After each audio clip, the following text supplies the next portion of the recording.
रहमतुल्लाहि ताला बरकातुहू।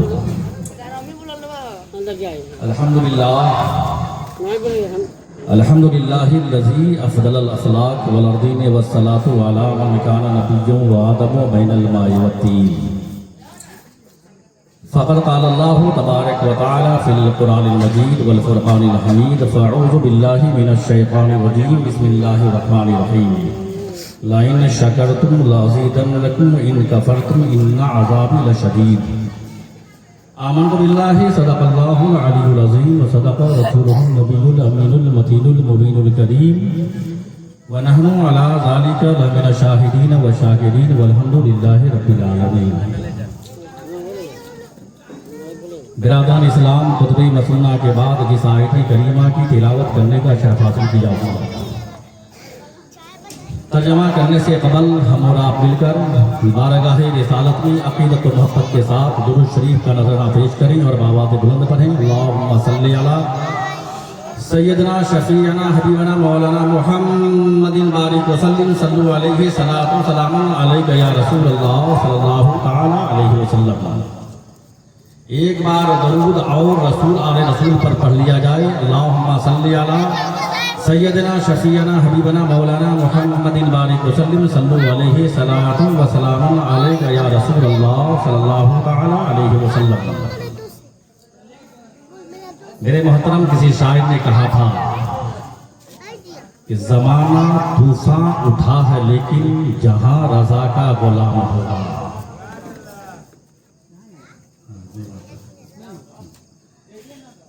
ज़माना तूफ़ान उठा है लेकिन जहां रज़ा का गुलाम होगा, वहां सदाए दुरूद होगी, सलाम होगा, क़याम होगा। वहां सदाए दरूद होगी, सलाम होगा, क़याम होगा। और कमाल तक़वा, कमाल फ़तवा, कमाल इल्म, कमाल दानिश, कमाल तक़वा, कमाल फ़तवा, कमाल इल्म, कमाल दानिश और मिलेगी जिसमें ये सारी चीज़ें, हमारा बस वो इमाम होगा। मिलेगी जिसमें ये सारी चीज़ें, हमारा बस वो इमाम होगा। अगर क़यामत में इस सदी के तमाम शायर बुलाए जाएं, अगर क़यामत में इस सदी के तमाम शायर बुलाए जाएं, मुकाबला फिर कलाम का हो, रज़ाए इमामुल कलाम होगा। मेरे मोहतरम दोस्तों बुजुर्गों, आला हज़रत अज़ीमुल बरकत शाह इमाम अहमद रज़ा खां फ़ाज़िल बरेली की शायरी कुरान और हदीस के मुताबिक हुआ करती है और इस सदी के तमाम शायरों पर वो हावी है, वो शेर। इसलिए शायर ने कहा कि मुकाबला फिर कलाम का हो, रज़ाए इमामुल कलाम होगा।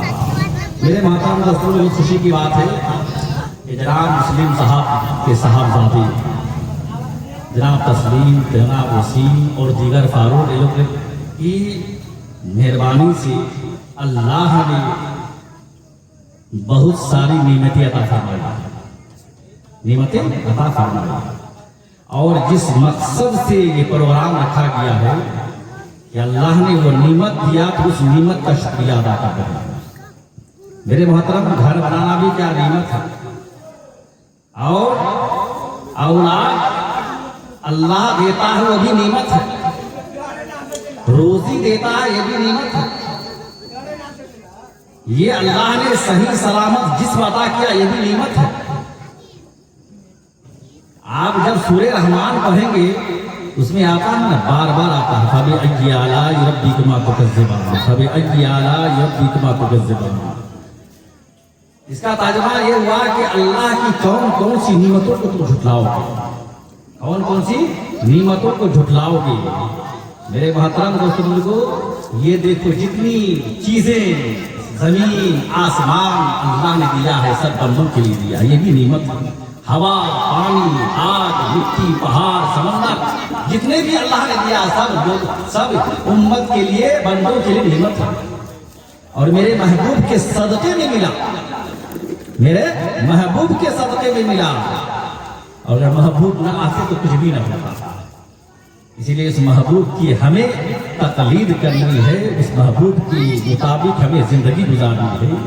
मेरे मोहतरम दोस्तों बुजुर्गों, इसलिए किसी शायर ने कहा, 2-3 शेर तरुणम ने अंदाज पर समाज कीजिएगा, कहिए सुभान अल्लाह। शायर और आशिक रसूल जो शेर लिखता है तो इसके रसूल की मोहब्बत में डूब करके शेर लिखता है। और सबकी ख्वाहिश होती है, जितने भी उम्मती मोहम्मदिया है, सबकी ख्वाहिश होती है कि रसूलुल्लाह का दीदार हो जाता, काश रसूलुल्लाह का दीदार हो जाता। लेकिन मेरे आका ने तो जरिया बना दिया, वसीला बना दिया कि अगर तुम मेरा दीदार करना चाहते हो तो रोजाना 100 बार मुझ पर दुरूद पाक पढ़ते रहो, मुझ पर दुरूद पाक पढ़ते रहो।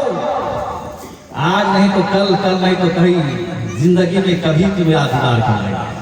और जो दीदार कर लिया, जो ज़ियारत कर लिया, उस पर जहन्नम की आग हराम हो गई। इसलिए एक शायर कहता है, हुजूर आपको देखना चाहता हूँ, हुजूर आपको देखना चाहता हूँ, हुजूर आपको देखना चाहता हूँ। यही मेरी हसरत,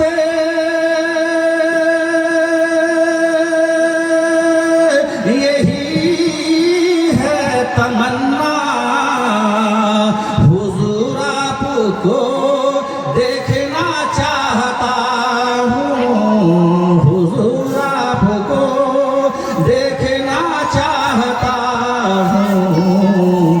खिला दीजिए मेरी चाहत का गुंचा, हुजूर आपको देखना चाहता हूँ, हुजूर आपको देखना चाहता हूँ। अब यहाँ से मैं बंद पेश कर रहा हूँ समाज के लिए, कहिए सुभान अल्लाह। कहीं रोते रोते न भर जाए आँखें, कहीं रुक न जाए ये बेचैन सांसें, कहीं रुक न जाए ये बेचैन सांसें।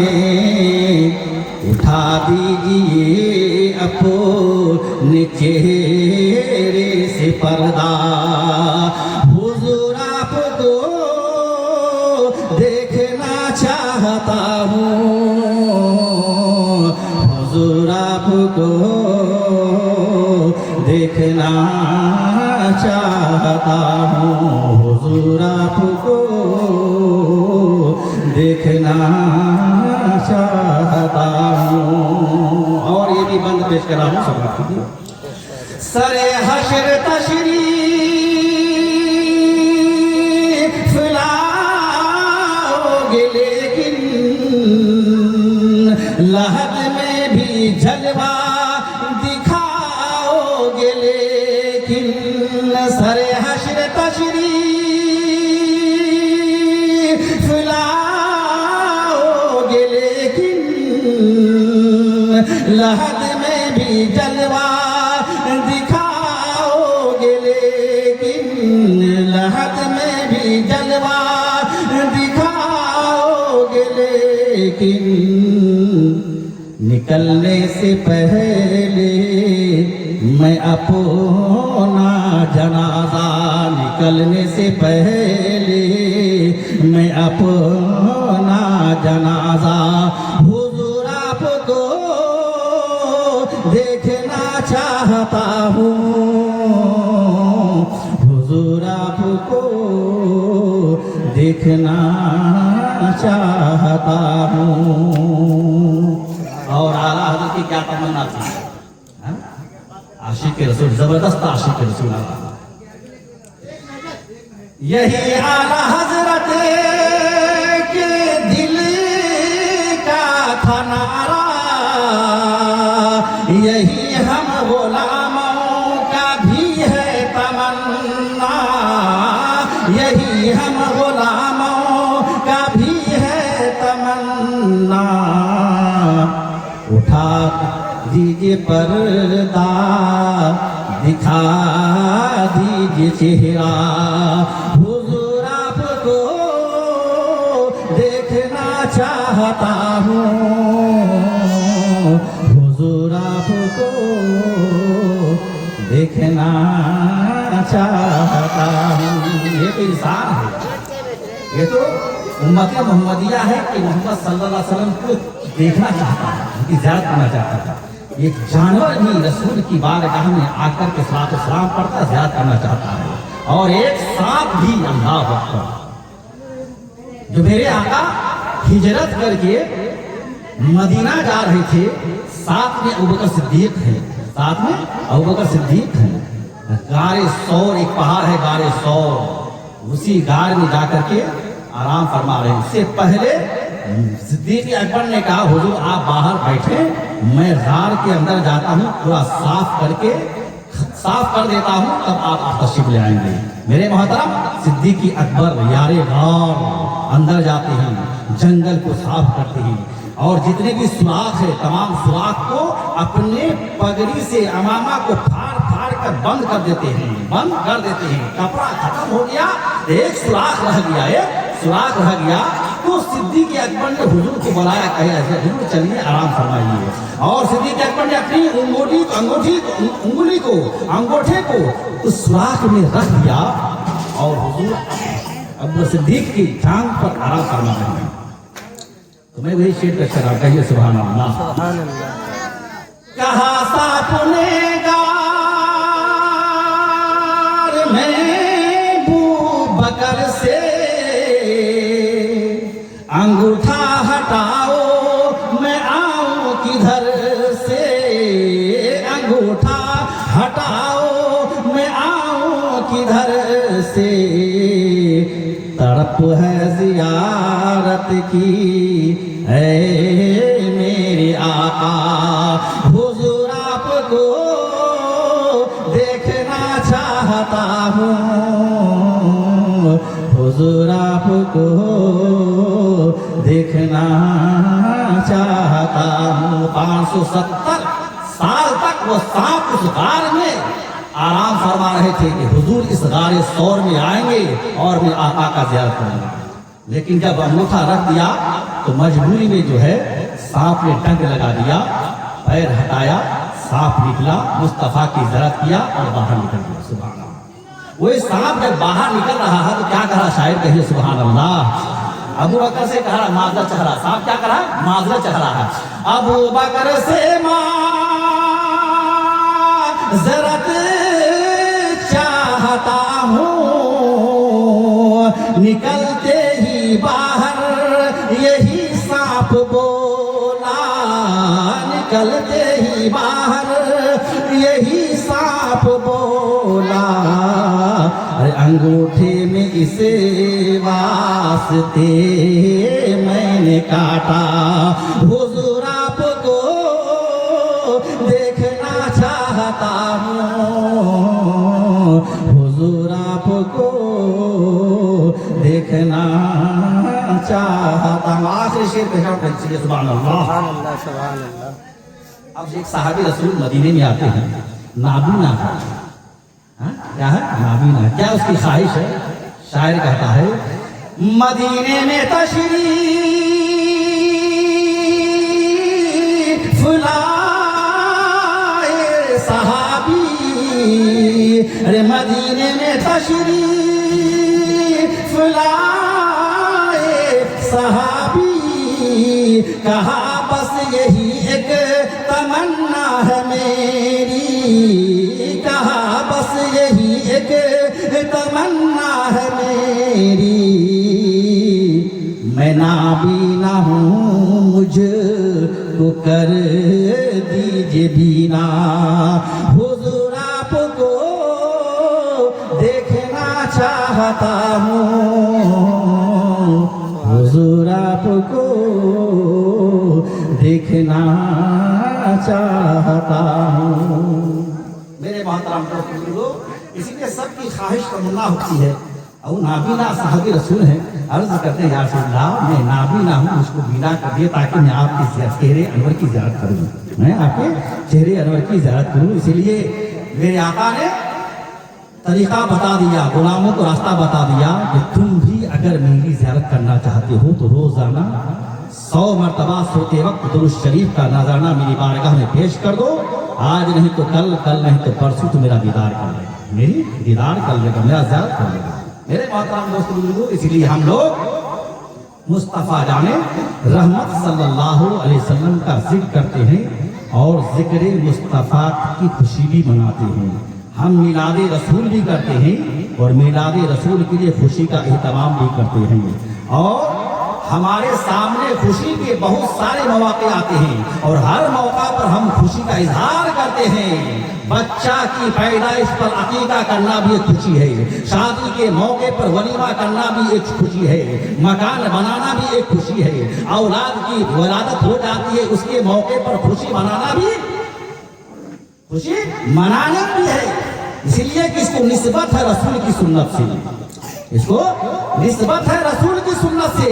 मेरे मोहतरम दोस्तों बुजुर्गों, कोई एक आदमी को बुला करके खुशी का इजहार करते हैं, कोई पूरे खानदान को लेकर के खुशी का इजहार करते हैं, कोई पूरे गांव को मिला करके लेकर के खुशी का इजहार करते हैं, कोई पूरे जिला को लेकर के खुशी का इजहार करते हैं, कोई मुल्क के और पूरे सूबा के लिए मिलकर के खुशी का इजहार करते हैं। और मेरे दोस्त बुजुर्गों, तमाम मलाइका मिलकर के खुशी का इजहार करते हैं। लेकिन इसी आसमान के नीचे, इसी जमीन के ऊपर एक आम खुशी थी जो कि पूरी कायनात ने बनाया, खुशी का इजहार किया था और खुद खालिक कायनात ने उस खुशी में शामिल हुआ था। वो कौन सी खुशी थी? वो थी मिलादुन नबी की खुशी, वो थी अंबिया किराम की पैदाइश की खुशी, वो थी मेरे आका की पैदाइश की खुशी।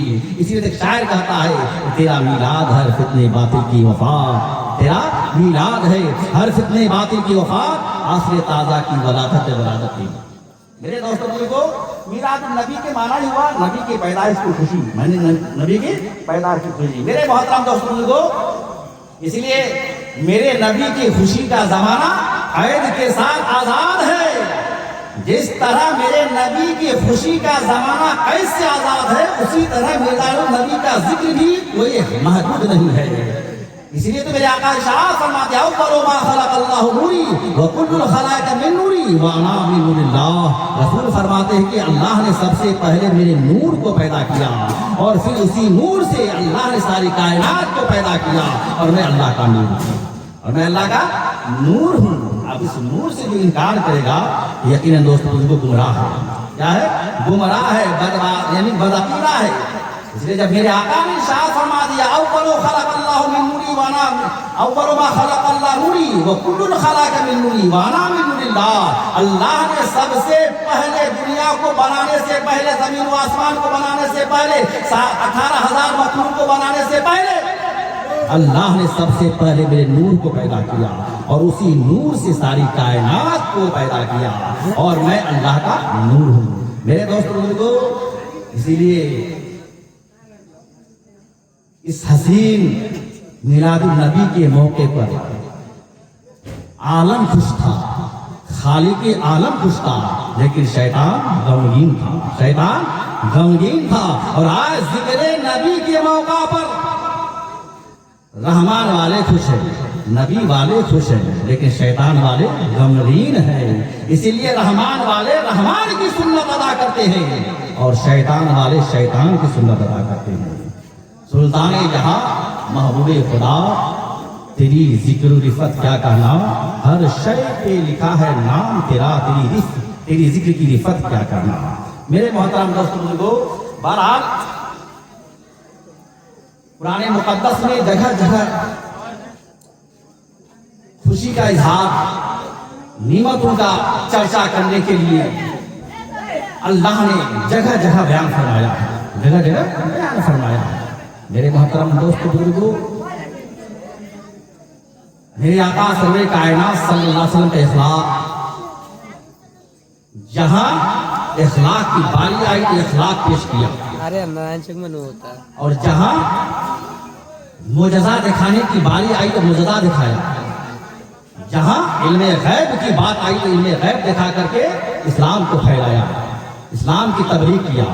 मेरे मोहतरम दोस्तों को मैं उसी रिवायत को पेश कर रहा हूं कि शुरू में जब मेरे आका सर्रे कायनात सल्लल्लाहु अलैहि वसल्लम दीन की तबलीग करते थे,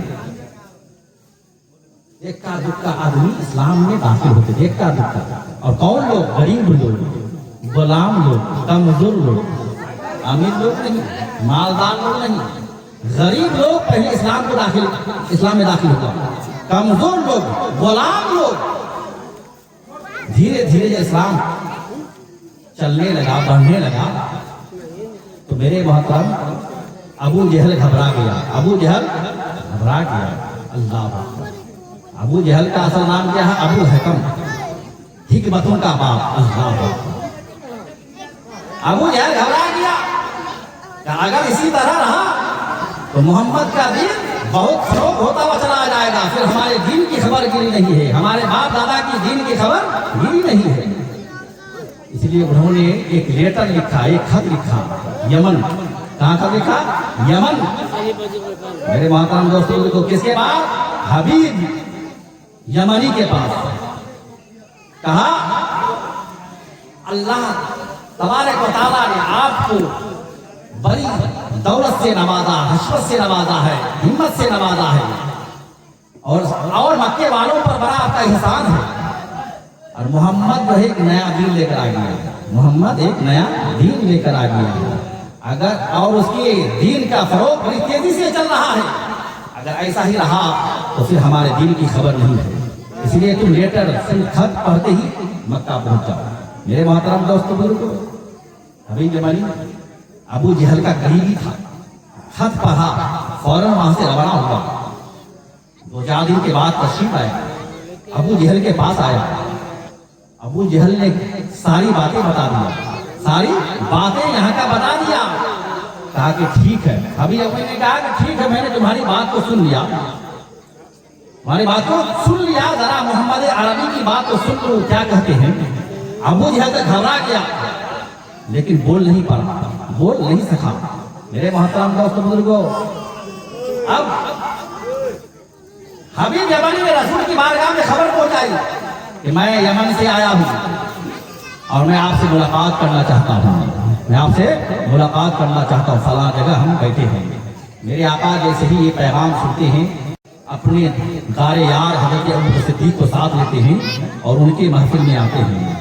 जैसे ही महफिल में आया, महफिल में सन्नाटा छा गया, महफिल में सन्नाटा छा गया।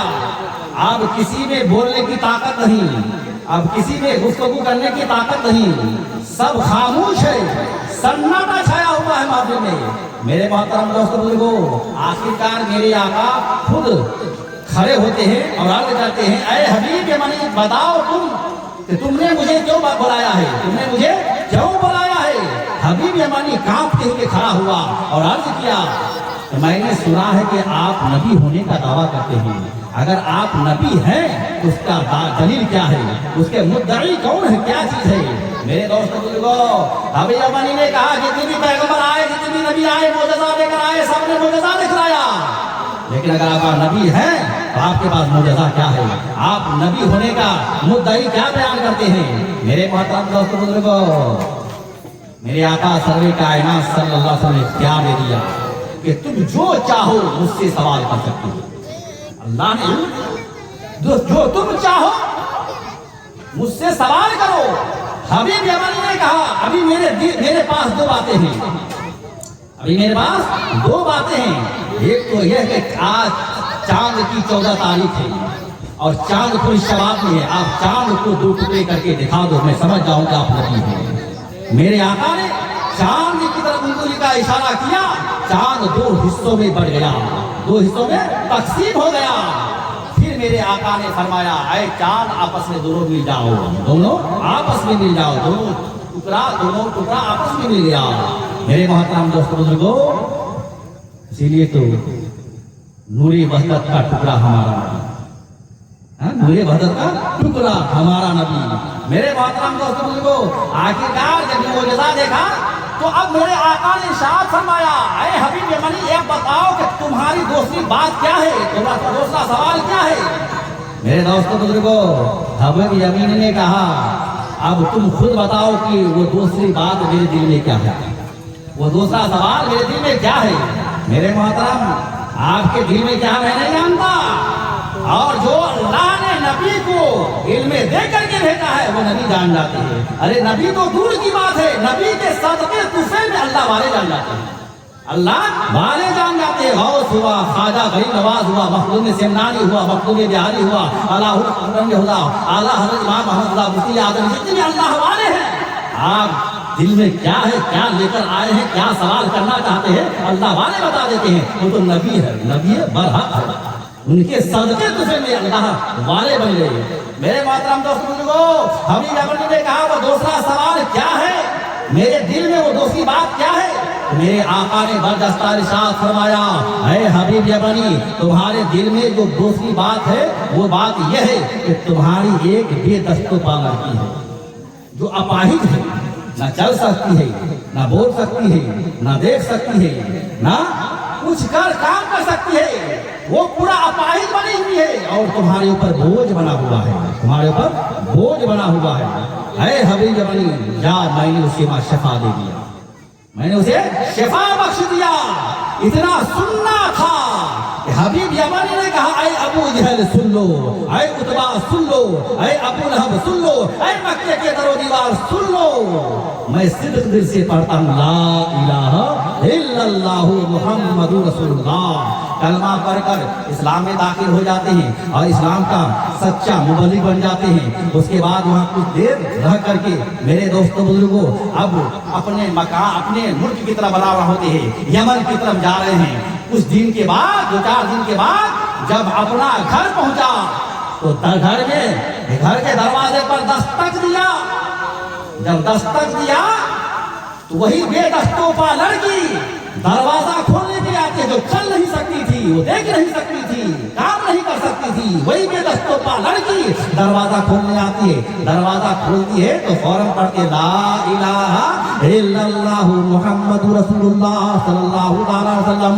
बाप ने कहा, बेटी ये कलमा तुझे कहाँ से मिला है? बेटी ने कहा, अब्बा हुजूर एक रात मैं सो रही थी, दिल बेदार था, देखा ख्वाब में देख रही हूँ एक चेहरा वाला नूर का चेहरा वाला, एक सियाह जुल्फ वाला, चांद सा चेहरा वाला मेरे पास तशरीफ लाए हैं और अर्ज करते हैं, बेटी तुम्हारे बाप को मक्का में बैठकर कलमा पढ़ाकर इस्लाम में दाखिल करे, तू भी कलमा पढ़ ले।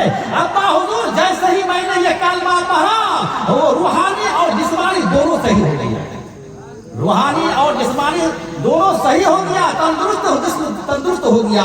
मेरे मोहतरम दोस्तों बुजुर्गों, ये सुनते ही बाप घबरा गया, उसका बाप तो कलमा पढ़ के इस्लाम में दाखिल हो गए। तो मेरे मोहतरम मैं ये कह रहा था, यकीनन जहाँ मोजज़ा की जरूरत पड़ी तो मेरे आका ने मोजज़ा दिखाकर लोगों को इस्लाम में दाखिल करा दिया।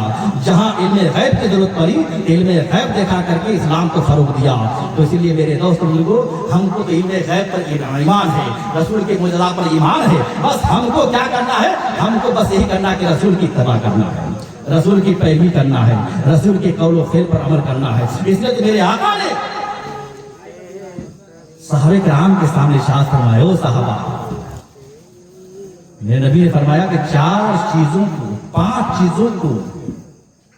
चीजों से पहले गनीमत समझो। 5 चीजों से पहले गनीमत समझो। अल्लाह को क्या गनीमत है यार? मेरे नबी फरमाते हैं, नंबर 1, अपनी जवानी को अपने बुढ़ापे से पहले, अपनी जवानी को अपने बुढ़ापे से गनीमत समझो। अपनी सेहत को अपनी बीमारी से पहले, अपनी ईमानदारी को अपनी तंगदस्ती से पहले, अपनी फरागत को अपनी मशगूलियत से पहले, और अपनी जिंदगी को अपनी मौत से पहले गनीमत समझो। ये 5 चीजें मेरे आका ने इरशाद फरमाई, और जो ये 5 चीजों पर अमल कर लिया, दोस्तों बुजुर्गों, तकदीर संवर जाएगी, जिंदगी संवर जाएगी। मेरे मोहतरम, नंबर 1 क्या कहा?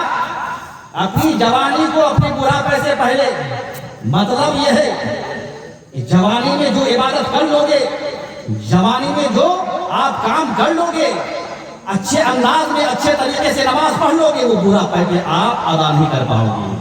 पैर कहीं चला जाए, सही से आपका रुकू नहीं हो पाएगा, सही से पैर का जो पैर का उंगली है जमीन में सब नहीं पाएगा। इसीलिए मेरे आका ने फरमाया कि जवानी की इबादत अल्लाह तबारक व तआला को बहुत पसंद करता है। इसीलिए शायर कहता है कि कर जवानी में इबादत काहेली अच्छी नहीं, कर जवानी में इबादत काहेली अच्छी नहीं, गर बुढ़ापे हो जाए तो बात बनती नहीं, बात बनती नहीं। दोस्तों बुजुर्गो, इसलिए बुढ़ापा होने से दोस्तों बुजुर्गो सही से आपका इबादत नहीं हो पा रही है और रुकू सुजूद सही से अदा नहीं हो पा रहा है। इसलिए जवान